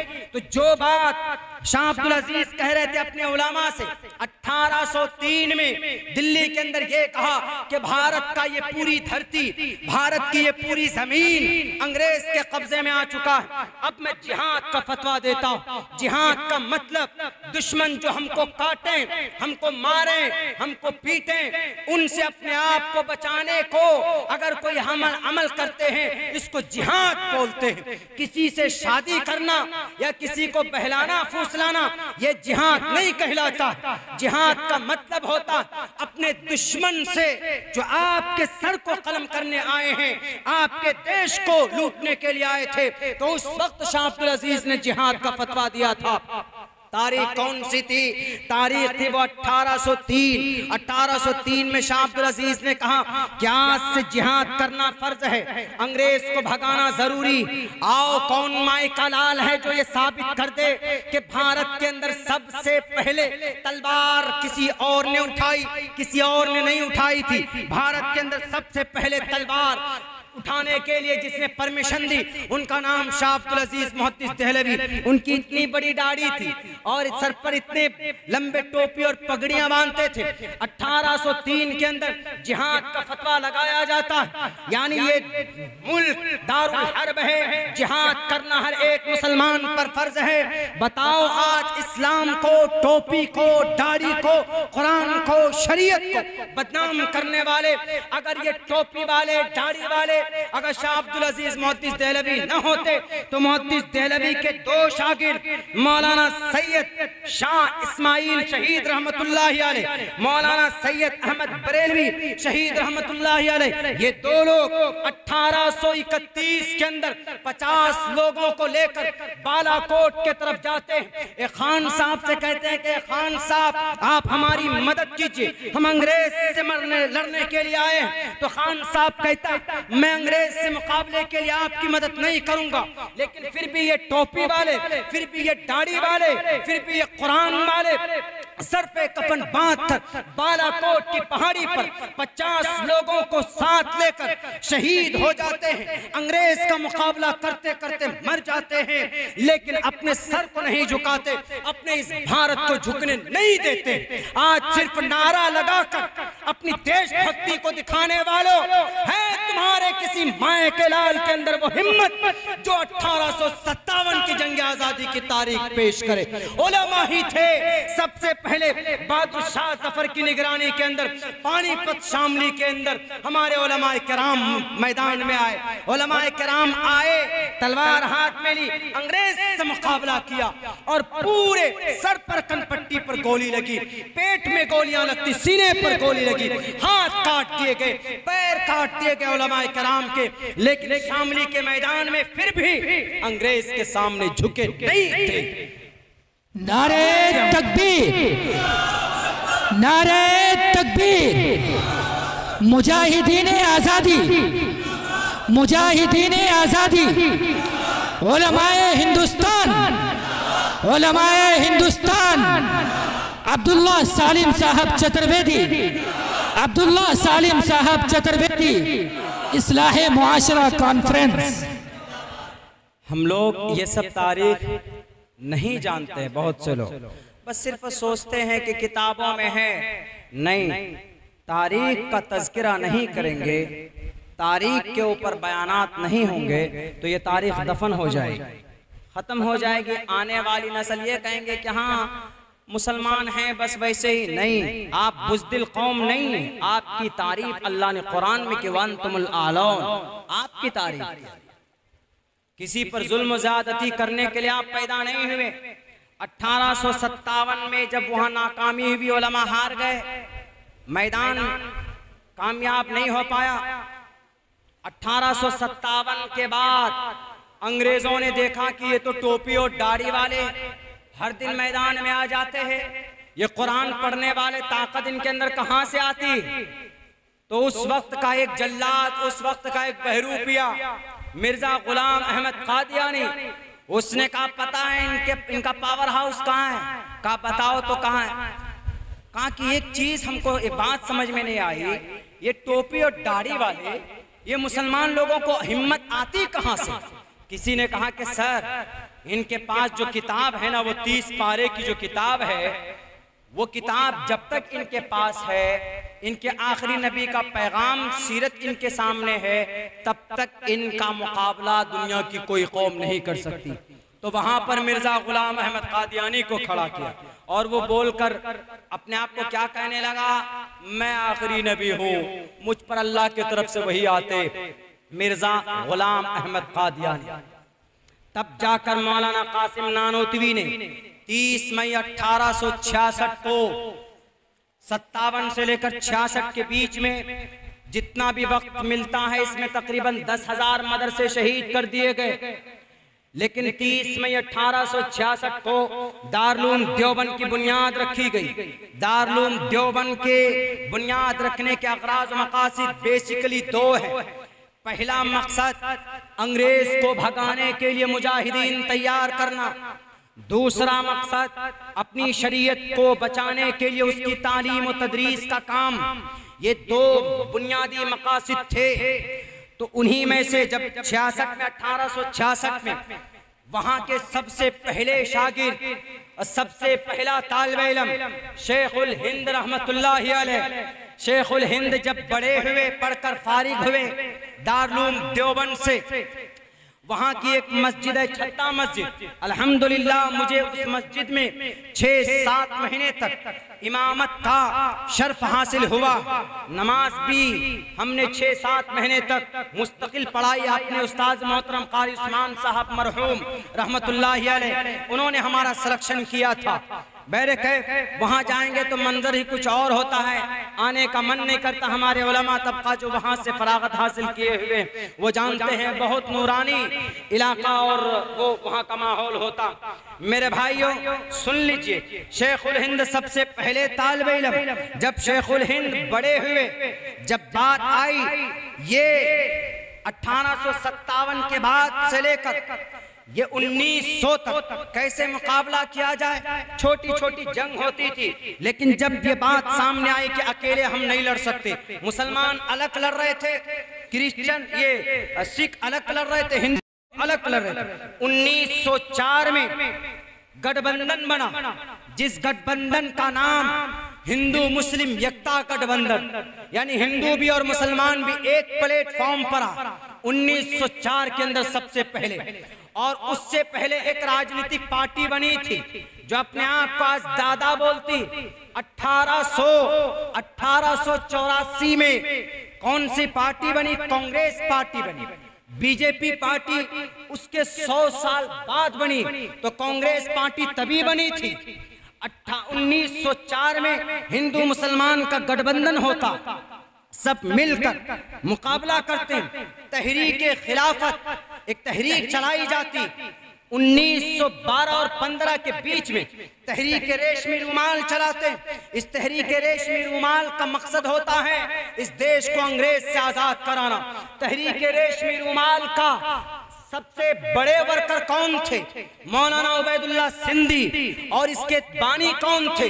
शेखुल इस्लाम शेखुल हिंद महमूद हसन साहब रहमतुल्लाहि अलैह, जिनको पता चला ये मौलाना उबैदुल्लाह सिंधी भारत को आजादी दिलाने के लिए कहां पर गए थे, अफगानिस्तान गए थे, तुर्की गए थे, और ये चाइना भी गए थे, जर्मनी भी गए थे, कई इलाकों में कई देश में गए ताकि मदद लेकर हम इस देश से अंग्रेजों को भगा सकें। कितने फिक्रमंद थे बताओ अंजना ओम कश्यप। अब बताओ मीडिया के हाउस में बैठकर अपनी जुबान को लंबी करने वाले बदजुबानों, कितनी फिक्रमंद थी हमारी ये कौम, हमारे उलमाए किराम अंग्रेज को भगाने के लिए। यही शरीयत वाले थे जिन्होंने अपने शरीयत के कानून को सामने रखकर अंग्रेज का सफाया किया था। याद होना चाहिए तुम्हें वो सारी तारीखें। सिर्फ बकवास करने से, झूठी तारीख पेश करने से तुम्हारी दुकान तो चल सकती है, लेकिन तुम तारीख के हकाइक को कभी मलिया मेट नहीं कर सकते। इसलिए कि अभी अब्दुल्ला जैसा तालिब इल्म जिंदा है, सैकड़ों ऐसे हमारे उलमाए किराम है जो तुम्हारे सामने दूध का दूध, पानी का पानी कर सकते हैं। चंद पैसों में अपने ईमान को बेचकर इस्लाम को बदनाम करते हैं, उलमा को बदनाम करते हैं, मदरसों को बदनाम करते हैं। ऐसा हम कभी भी नहीं होने देंगे मेरे भाइयों।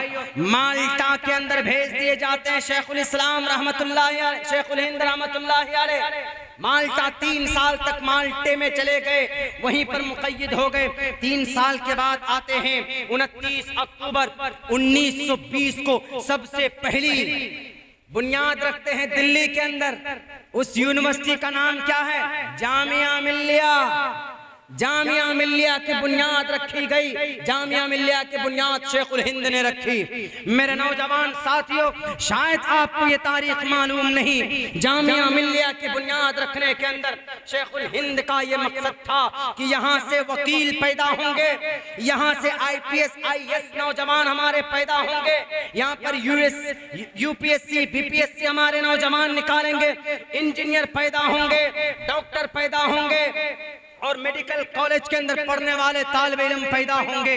शेखुल हिंद का ये मकसद था, हमारे बच्चे निकलकर जज बनेंगे, हमारे बच्चे निकलकर वकील बनेंगे, क्योंकि हमारे कौम के अंदर हम अपने बच्चों को हायर स्टडीज कम देते। एक केस अभी आया हमारे इलाके के अंदर, मोहम्मद इस्माइल नाम का, उस बच्चे को मारा गया, उसकी ये नसें काटी गई, लेकिन उसका FIR नहीं हो रहा था। आपका ये भाई गया थाने में, हमने सच्चों से पूछा, हमने कहा इसकी लाश रखी हुई यहाँ पर, आप केस क्यों नहीं रजिस्टर कर रहे? उन्होंने कहा कि मौलाना हम कर लेंगे, आप जाइए इन लोगों को लेकर। हमने कहा मैं भी यहीं पर रहूंगा सर, आपके पुलिस थाना में रहने की हमको कोई ख्वाहिश नहीं है। इसके बच्चे यतीम हुए, इसकी औरतें बेवा हुई है, 2 बीवियां इसकी है, इसका बूढ़ा ज़ईफ बाप है, इसको इंसाफ दिलाने के लिए आप केस अभी तक आपने रजिस्टर नहीं किया।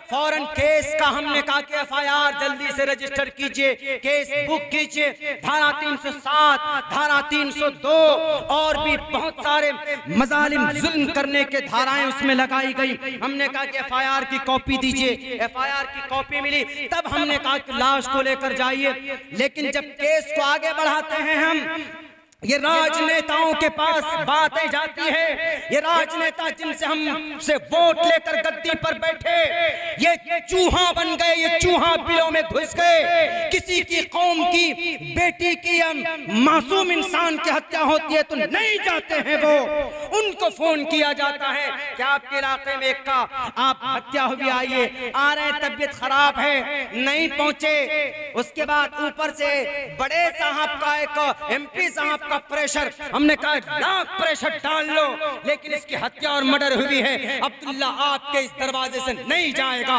मेरे भाइयों, जब उसकी केस के लिए हम वकील तैयार करने गए, एक वकील बोला कि मौलाना फलां साहब पैरवी कर रहे हैं, हम नहीं लेंगे इस केस को। हमने कहा बुज़दिल आदमी, FIR देखे, FIR धाराएं ऐसी ऐसी लगी हुई है कि कोई बच नहीं सकता, लेकिन 2-3 आदमी ने मना कर दिया, वकील ने। तब जाकर के किसी और को हमने पकड़ा, तो वो केस अभी चल रहा है।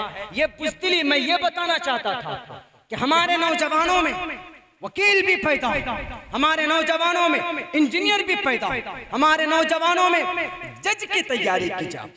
जुडिशरी के अंदर आपकी हिस्सेदारी होनी चाहिए। कुरान की तालीम हो, अहादीस की तालीम हो, नमाज के फराइज व वाजिबात आपको याद हो, लेकिन उसके साथ साथ आपको भारत का संविधान भी याद होना चाहिए। वरना तो फिर ये तो काट कर खत्म कर देंगे, मार देंगे। अभी जो हमारी जवान बेटियों की शादी हो रही है गैरों के साथ, मेरी नौजवान बहनों, आपका निकाह नहीं हो सकता किसी भी गैर मोमिन नॉन मुस्लिम, हो ही नहीं सकता। हाँ, अगर आप मुसलमान में करना चाहते हैं तो कोई बात नहीं। और देखिए, अगर आपका पेरेंट्स, आपके वली आपके लिए बेहतर सोच सकते हैं, जहां पर रिश्ता तय होता है, आपको पसंद है तो आप बोलिए, नहीं पसंद है तो मना कर दीजिए, आपको ये परमिशन, एक अलाउ है। लेकिन अगर आप गैरों के साथ चले जाते हैं तो आप जब तक गैरों के साथ आप कोर्ट मैरिज तो कर लें, according to the Indian court, Indian procedure and Indian constitution, अगर कोई बालिग हिंदू लड़का मुस्लिम बालिग लड़की या मुस्लिम बालिग लड़का हिंदू बालिग लड़की अगर कोई निकाह करते हैं, यानी वो लोग मैरिज करते, शादी करते हैं, तो वो शादी मानी जाएगी कोर्ट में। लेकिन इस्लामिक शरिया में तो परमिशन नहीं है, इस्लाम के अंदर इसलिए परमिशन नहीं है, इसके अंदर खुराफात पैदा हो सकते। वो कहेंगे कि हम अपने भगवान की पूजा करेंगे और उधर लड़की कहेगी कि हम अल्लाह की नमाज पढ़ेंगे, झगड़ा हो सकता है। और इस्लाम के एतबार से आपकी जो भी नस्ल चलेगी, आपकी जो भी औलाद पैदा होगी, मेरी माँ और बहनों, अपनी बच्चियों को बताइएगा, कभी भी वो नस्ल आपकी जायज नहीं हो सकती। कयामत तक अगर वो नस्ल चलेगी तो कयामत तक उसका वबाल आपके सर पर होगा।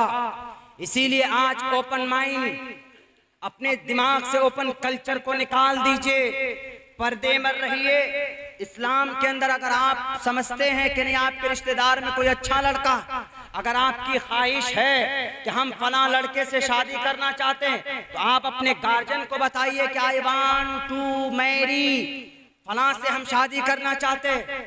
इस्लाम के अंदर मुसलमानों से रिश्ता कीजिए। आज तो जनाब पूरा होड़ लगा हुआ, आरएसएस की, बजरंग दल की, शिवसेना की, ये बाज़ाब्ता प्लानिंग, एक मंसूबा।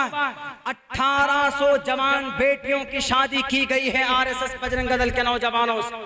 शादी करने के बाद उनको प्रेग्नेंट करते हैं और उनकी औलाद पैदा हो जाने के बाद या 1 साल के बाद उसको डिवोर्स दे देते हैं, उसको तलाक दे देते हैं। आपकी जिंदगी तबाह हो जाती, आपकी जिंदगी खत्म हो जाती। और जनाब अभी तो कुछ दिनों से ये चल रहा है कि यकसा सिविल कोड ले आइए, कॉमन सिविल कोड ले आइए। कॉमन सिविल कोड का मतलब ये है कि एक भारत, कानून भी सबका एक होना चाहिए, यानी इबादत भी सब एक तरह करेंगे, निकाह भी सब एक तरह पढ़ेंगे, पूजा भी सब एक तरह करेंगे। पॉसिबल है? भारत में नहीं। डॉक्टर भीमराव अंबेडकर ने पार्लियामेंट में कहा था, मैं अपना इस्तीफा पेश करता हूं, यकसा civil code it's impossible, it is neither desirable not feasible. ये मुमकिन ही नहीं भारत के अंदर। क्यों? क्योंकि इसके अंदर कोई ईश्वर का नाम लेते हैं और कोई गायत्री मंत्र पढ़ते, ओम भूर्भुवः स्वाहा, ओम नमो भगवते वासुदेवाय विश्वेश्वरा आदि पुरुष परंपरा लेख पुरुषा नमः। मुसलमान है तो सूरह फातिहा पढ़ते, अल्हम्दुलिल्लाहि रब्बिल आलमीन अर्रहमानिर रहीम। मुसलमान है, दिक्कत आती है, परेशानी आती है तो अल्लाहु ला इलाहा इल्ला हुवल हय्युल क़य्यूम। हिंदू भाई हैं, अगर उनको कोई दिक्कत, कोई संकट आती है तो वह हनुमान चालीसा पढ़ते हैं, जय जय जय हनुमान ज्ञान गुण सागर, जय कपीसते हुलो को उजागर। वो ये पढ़ते, कोई संकट आती है, कवन सुख, इस तरह के कवन सुख अतिनाश कुत मामा, इस तरह के अल्फाज से वो पढ़ते। अब क्रिश्चियन की बात है, क्रिश्चियन के अंदर सिखों की बात है, सिख तो अपना कलमा पढ़ते, एक ओंकारा सतनाम करता विरकाल मूरत अजवनी से बुंगुर प्रसादी। हम लोग निकाह पढ़ते हैं तो काजी साहब खुतबा पढ़ते हैं, तब जाकर लड़का लड़की दोनों कबूल करते हैं, वो दैन महर तय करते। हिंदू भाइयों में निकाह कैसे होता है? ओम भूर्भुवः स्वाहा, ओम मंगलम स्वाहा, ओम कुरुकुरु स्वाहा। 7 फेरे लिए जाते हैं अग्नि को साक्षी मानकर। और आप सिखों में चले जाइए तो गुरुद्वारे के अंदर गुरु गोविंदर सिंह के सामने में अग्नि को साक्षी मानकर वो 4 फेरे लेते हैं।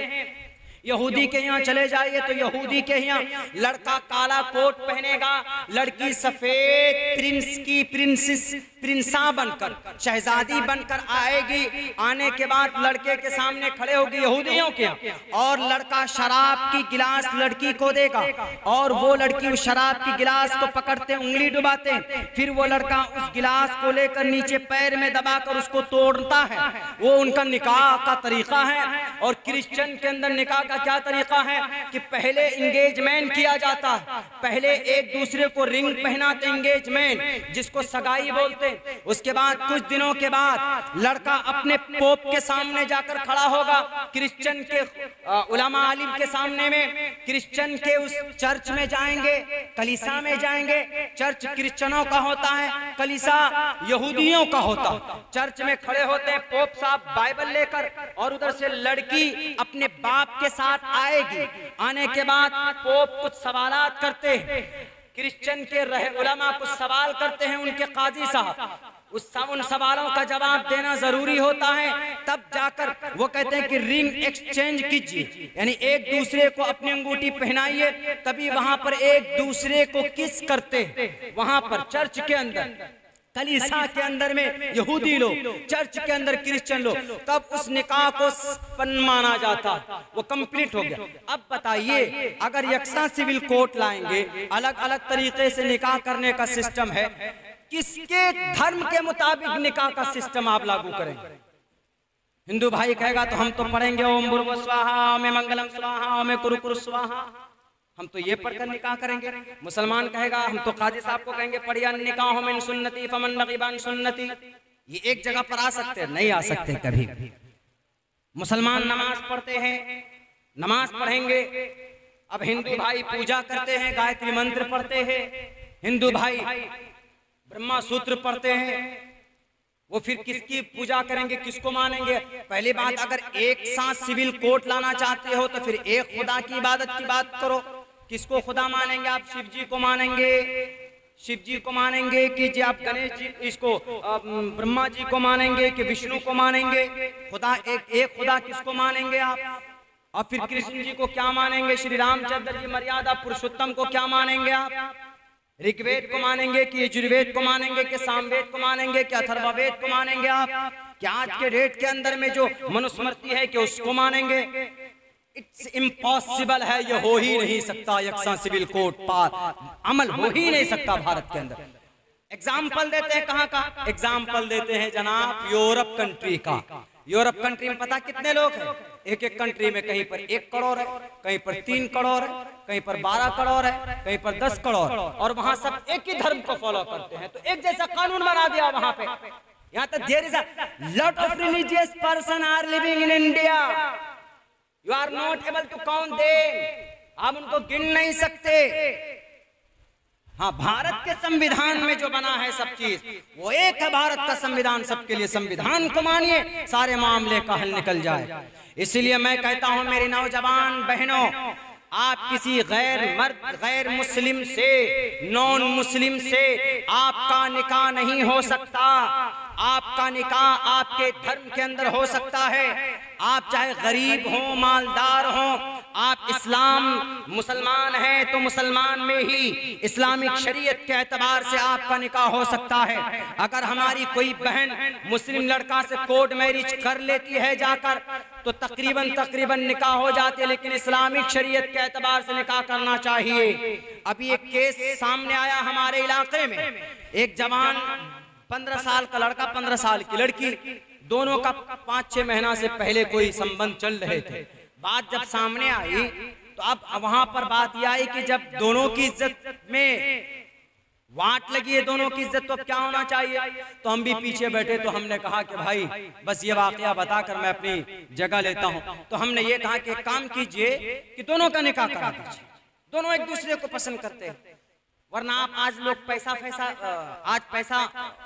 फैसला कर दीजिएगा कि नहीं तुम्हारे बेटे ने हमारी बेटी के साथ ऐसा किया, 2 लाख 2.5 लाख, पता चला कि कल परसों लड़का लड़की फिर भग गए, तो दोनों मुसलमान हैं, दोनों के गार्जियन को तैयार कीजिए, नहीं तो दोनों रेडी।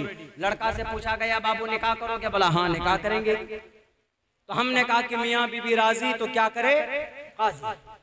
निकाह पढ़ा। लड़के वाले जो थे वो उठकर चले गए। हाँ, हम कैसे निकाह पढ़ा, आई एम चौधरी, हम चौधरी, आई एम मुखिया, हम मुखिया जी है, कैसे हो सकता है हम अपने बेटे का निकाह नहीं करें। हमने कहा कि मुखिया जी, चौधरी साहब 6 महीना पहले कहाँ गए थे जब आपके बेटे के बारे में आपको शिकायत मिली थी कि आपका बेटा बेलगाम का घोड़ा जैसी हरकत कर रहा है, पकड़िए उसको, बांधिए, तब कहाँ गई थी आपकी इज्जत? अब तो करना ही पड़ेगा। बोला नहीं करेंगे हम ये बाल विवाह है, ये जुर्म है, कानूनन अपराध है। हमने कहा कि ठीक है, कानूनन अपराध है, देख लेंगे कानूनन अपराध।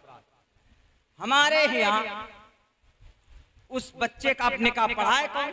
सरपंच साहब जो थे वो भी बीच में, हक भी बीच में, काजी साहब तैयार नहीं, क्योंकि बाल विवाह में 18 साल से पहले कानूनन कोई भी लड़का लड़की बालिग नहीं होती। निकाह कानून के नजर में वो जुर्म है, कानून की नजर में, इस्लाम में नहीं।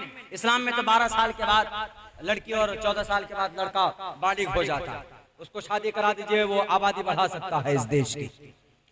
लेकिन अब जब बात यह आई कि कैसे होगा, कौन निकाह पढ़ाएगा, काजी साहब को बुलाया गया। काजी साहब बोला हाँ हम निकाह पढ़ाएंगे, हम फंस नहीं जाएंगे, पुलिस में केस हो जाएगा तो सबसे पहले बाल विवाह के जुर्म में कौन जाएगा? काजी साहब जाएगा। हमने कहा कि काजी साहब आप नहीं जाइएगा, आप बैठिए तो सही, ये निकाह भी अलग तरीके का होगा, बिना काजी का निकाह होगा। मसल बोलते हैं ना कि मियाँ बीबी राजी तो क्या करे काजी। हमने कहा कि ये सिर्फ एक मसल मिसाल है, मुहावरा है, बोलते हैं हम लोग, लेकिन आज वो दिखाएंगे हम आप लोगों को, बैठिए। अब सब बोला कि बिना काजी के निकाह कैसे? मसला क्या है? मसला ये है, एक जवान लड़का एक जवान लड़की हाथ पकड़कर या एक दूसरे को आमने सामने अबिल तो कर ले, और गवाह 2 है वहां पर, देख लिया, किसी ने देख लिया, दुकानदार ने, अरे ये तो अबिल तो कर रहे हैं, सड़क पे यहीं पे शुरू हो गए निकाह कर रहे हैं। 2 आदमी ने देख लिया तो उनका निकाह हो जाएगा, काजी की जरूरत नहीं है। इसीलिए बोलते हैं कि जब मियाँ बीबी राजी तो क्या करे? काजी। काजी की न खुतबे की जरूरत है, किसी चीज की जरूरत नहीं। दैन महर भी जो उनका खुद ब खुद ही तय हो जाएगा, उनके खानदान का जो चलता आ रहा है, हाँ मेरे मिस्र भी तय हो जाएगा। उसके बाद हमने कहा कि काजी साहब बैठिए, आप रजिस्टर तैयार कीजिए। रजिस्टर तैयार किया, हमने कहा कि पढ़ाइए निकाह। बोला नहीं बिल्कुल नहीं पढ़ेंगे। इधर निकाह हो रहा था, उधर पुलिस थाने में जाकर कंप्लेन कर रहे थे वो लोग कि देखिए सर जल्दी जाइए, बाल विवाह हो रहा है, वहां 2 जिंदगी खतरे में। तो पुलिस वाले कहा कि जबरदस्ती कर रहे हैं क्या? कहा नहीं। कहा फिर खतरे में कैसे बता रहे हैं? कहा कि बाल विवाह हो रहा है ना सर, छोटे बच्चे का निकाह कर रहे हैं वो लोग। पूछा कौन है? कहा कि अब्दुल्ला चतुर्वेदी साहब। और जनाब हम अपने इलाके में हमारे जो राजनेता हैं, कुछ एमपीज हैं, कुछ मिनिस्टर हैं, वो हमारे पीछे नहा धोकर पड़े हुए। क्यों? इस बार हमने सबकी लुटिया डिबो दी है, सबकी वहां पे 60 साल 65 साल से खूंटा गाड़ा हुआ था, हमने इस बार उखाड़ करके फेंक दिया वहां। तो बहरे कब वो दुश्मनी। अच्छा आज आए मौलाना अब्दुल्ला, फौरन फोन किया 2 पुलिस थाने को कि जाओ मौलाना अब्दुल्ला को पकड़ कर अरेस्ट करो। जनाब निकाह हो रहा है, अब काजी साहब तैयार नहीं। हमने कहा कि कोई जरूरत नहीं काजी की, तुम दोनों बैठो बाबू। लड़का इतना एकदम उत्साह, एकदम जोश में कि गया, जल्दी नहाया, टोपी पहना, कुर्ता पहन के आके बैठ गए। हमने कहा लड़के के अंदर जान है, हिम्मत। हमने कहा कि बाबू कोई जोर जबरदस्ती वाला नहीं। हमने कहा कि एक तो तुम स्टेटमेंट लिखो कि मैं 15 साल का हूँ, कानूनी एतबार से मैं नाबालिग हूँ, but I want to marry her, हम इससे निकाह करना चाहते हैं बिकॉज आई लव हर, हम इनसे मोहब्बत करते हैं, इसीलिए मैं अपनी रजा से ये निकाह कर रहा हूँ, मुझ पर कोई प्रेशर कोई दबाव नहीं है। उसका स्टेटमेंट लेकर सिग्नेचर लेकर हम रख लिए अपने पास। हमने कहा बैठो तुम लड़का लड़की, पूरा इतनी भीड़ थी पूरे गांव वालों की, सिर्फ लड़के के पेरेंट्स नहीं थे। और उसके बाद जब बोला निकाह कौन पढ़ा? हमने कहा कोई नहीं पढ़ा है। हमने कहा बाबू तुम लोगों को पता है खुद से एक दूसरे को कबूल करना। तो लड़का मदरसे का पढ़ा हुआ था, मदरसे का पढ़ा हुआ था, बहुत तेज होता है मदरसे का बच्चा, बेवकूफ मत समझिए। हम लोग जब मदरसे में पढ़ते थे तो क्रिकेट में किसी को नहीं जीतने देते थे, हम लोग जब मदरसे में पढ़ते थे तो फुटबॉल में किसी को जीतने नहीं देते, कॉलेज वालों को पानी पिला पिला के भेजते। अब पढ़ने के मामले में पीछे नहीं रहते थे हम लोग, 2-2 बजे रात तक हम लोग मेहनत करते थे अल्हम्दुलिल्लाह, और अल्लाह की तरफ से भी मदद होती। हमारे कॉलेज वाले दोस्त नफरत ना करें, मैं एक खासियत बता रहा, क्योंकि शैतान को भी बाप बाप याद यही मदरसे वाले दिलाए थे। वो जो भागा था गधा बन के आया था, वो वाकया मशहूर है। तो वो लड़का बोला अच्छा हम कहे कि तुमको खुद ही पढ़ना, वरना तुम्हारे झमेले में कौन पड़ेगा। बोला कोई बात नहीं, क्या करना। हमने कहा ऐसे ऐसे करना है, कर लो। बोला अच्छा ठीक है हजरत, हमारा दैन मार कितना। हमने कहा इतना इतना है। अब लड़की का हाथ पकड़ कर बोलता है कि हमने तुमको बीवी कबूल किया, तुमने कबूल किया। लड़की भी बोली हाँ हमने भी आपको कबूल किया। हमने कहा जाओ, चीनी लाकर बांट दी, चले गए अपने अपने घर को। अब वहां पर जो सिग्नेचर होना था काजी साहब का, काजी तो कोई था नहीं, कौन करेगा। लड़का लड़की खुद ही काजी बने। हमने कहा कि तुम लोग खुद ही काजी बने तो खुद से सिग्नेचर करो, और खुद से दोनों ने सिग्नेचर कर लिया। अब पुलिस वाले जो आए वहां से कि कहाँ है लड़का लड़की, बुला के लाओ। लड़का लड़की बुलाया गया। कहा कि सर हम लोग खुद ही सीखे। कहा किए तो हो, तुम लोग मानते हैं, लेकिन काजी साहब कौन पढ़ाया तुम लोगों का निकाह, तुम लोग नाबालिग होना जी। कहा कि सर नाबालिग का बालिग है ना, बालिग नहीं, ए नाबालिग कैसे। बोला कानूनी एतबार से नाबालिग होना जी। हालांकि ऐसा बहुत होता है कि 12 साल में 15 साल में हम लोगों का निकाह हो जाता है, चल जाता है अपने इस्लामिक शरीयत में। कोई अपोज ना करे तो कोई दिक्कत नहीं, लेकिन अगर कोई केस करता है, FIR करता है, तो फिर मामला अटक जाएगा आपका। तो बोला सर अपनी मर्जी से क्या। कहा किए तो हो, लेकिन कराया कौन है बोलो। वो लड़का लड़की को नहीं लेने आए, तो वो हमको लेने आए। उन्होंने कहा कि सर कोई नहीं, पंच ने कहा नहीं मौलाना चतुर्वेदी साहब ने कराया, सुना तुम्हारा निकाह। कहा कि नहीं वो थे पंच में, लेकिन निकाह नहीं पढ़ा। वो पुलिस वाला बोला बिना काजी का निकाह कैसे होता है जी। बोला सर होता है, ये निकाह ऐसा ही हुआ है। कहा कि नहीं मानेंगे, काजी नामा लाओ। काजी नामा लाया गया, देखा कि काजी के नाम के आगे लड़का लड़की का नाम है। बोला तुम लोगों का नाम कैसे है, तुम लोग तो दुल्हा दुल्हन थे, काजी कैसे बने। कहा कि सर हम लोग अबिल तो कबिल तो किए, तो काजी हम ही लोग नहीं बने। अब बेचारा पुलिस वाला वहां पर कंफ्यूज हो गया, क्या करें। चला गया पुलिस वाला। फिर वो फोन करते, पकड़ कर लाए मौलाना को। कहा कि सर कैसे पकड़ कर लाए, काजी में तो उनका नाम ही नहीं है, कैसे पकड़ कर लाए उनको उठा करके। बोला कुछ भी करो वही पढ़ा। कहा सर कोई प्रूफ तो है नहीं। तब जाकर एक आदमी ने पूछा, एक मुखिया जी ने पूछा कि MP साहब आप क्यों मतलब परेशान हैं उनको वो करने में। कहा कि हम जो इलेक्शन हारे हैं ना विधानसभा में, ये टोपी वाले मौलाना की वजह से हारे, हम इनसे बदला लेना चाहते हैं। पता वो मुखिया जी ने क्या कहा। वो मुखिया जी ने कहा जहां से आपकी सोच शुरू खत्म होती है ना, वहां से मौलाना की सोच शुरू होती है। आपसे 2 कदम आगे उसने ऐसा काम किया, निकाह भी पढ़ा दिया, निकाह भी हो गया, सब काम हो गया, और कानूनी एतबार से उसके ऊपर कोई एलिगेशन से भी नहीं। अब ले जाइए, कहाँ ले जाइएगा उसको पकड़ पकड़ कर बैरे कर। तो वो निकाह हुआ था वहां पर। मैं ये कहना चाहता हूं कि अगर आप बालिग हैं, आप अपनी अम्मी अब्बा के रजामंदी से इस्लाम के मुताबिक आप निकाह करें किसी गैर मुस्लिम लड़के से, उनके बहकावे में, उनके माल और दौलत में आप अपनी पूरी जिंदगी पूरी नस्ल को बर्बाद ना करें। मैं संविधान कुछ बताना चाहता था आप लोगों को, लेकिन चूंकि वक्त बहुत कम है, मुझे यहाँ से मालदा बंगाल के लिए निकलना। बस अल्लाह से दुआ करता हूँ कि अल्लाह इस मुबारक महीने के अंदर हमें अच्छा काम करने की तौफीक दे, एक दूसरे से मोहब्बत की तौफीक अता फरमाए, और अपनी शरीयत और इस्लाम और कुरान की पासदारी की हिम्मत और जुस्तजू अता फरमाए। बहुत बहुत शुक्रिया इमाम साहब का, असलम साहब का, पूरी टीम का, सारे गाँव वालों का। एक चीज़ और मैं आपको बताऊँगा, देखिए बस 1 मिनट में, अभी सामने इलेक्शन, आप लोग खुदारा हमारी इंतशार की वजह से, मुनक़सिम होने की वजह से गलत लोगों को फायदा हो जाता है। पैसों को न देखकर आपके बीच में जो बेहतर हो, मैं किसी की निशानदेही नहीं कर रहा हूं, जो बेहतर हो बिना पैसे के आप वन साइडेड होकर, भारत के अंदर अगर हम वन साइडेड होकर, वन साइडेड मतलब यह है कि जिसको भी दें तो एक कैंडिडेट को दें, हिंदू को दें तो अगर हिंदू आपको अच्छा लगता है कि हिंदू कोई कैंडिडेट मुस्लिम कैंडिडेट से अच्छा है, आप उसको दीजिए, हम मना नहीं कर रहे। लेकिन बंटवारा होता है इलेक्शन में, मानता हूं, लेकिन इतना नहीं होना चाहिए कि जहां आप जीत सकते हो वहां पर कोई और गैर इस तरह के कैंडिडेट्स को फायदा हो जाता है। पैसों पे अगर आप वोट देते हैं तो आपका ईमान बिक जाता है। इसीलिए पैसा लेकर किसी को वोट मत दीजिए। जिसको भी वोट देना आपकी पर्सनल चॉइस, लीडर और कायद का चुनना ये आपकी जिम्मेदारी है। इसलिए कि ये सब पहलू पहले देखा जाता था। आज जो डिस्ट्रिक्ट है, सूबा है, कलेक्टर है, एसपी, डीएसपी कौन बनाया था? उमर फारूक रजी अल्लाह तआला अन्हु का बनाया हुआ है। ये सब का सब गलत नहीं है, राजनीति में रहें लेकिन सही राजनीति करें, गलत राजनीति नहीं होनी चाहिए। हम देखा है, 3-4 साल से मैं राजनीति में हूं, लेकिन जब इलेक्शन का टाइम था तो 1 महीने में हमको राजनीति समझ में आया।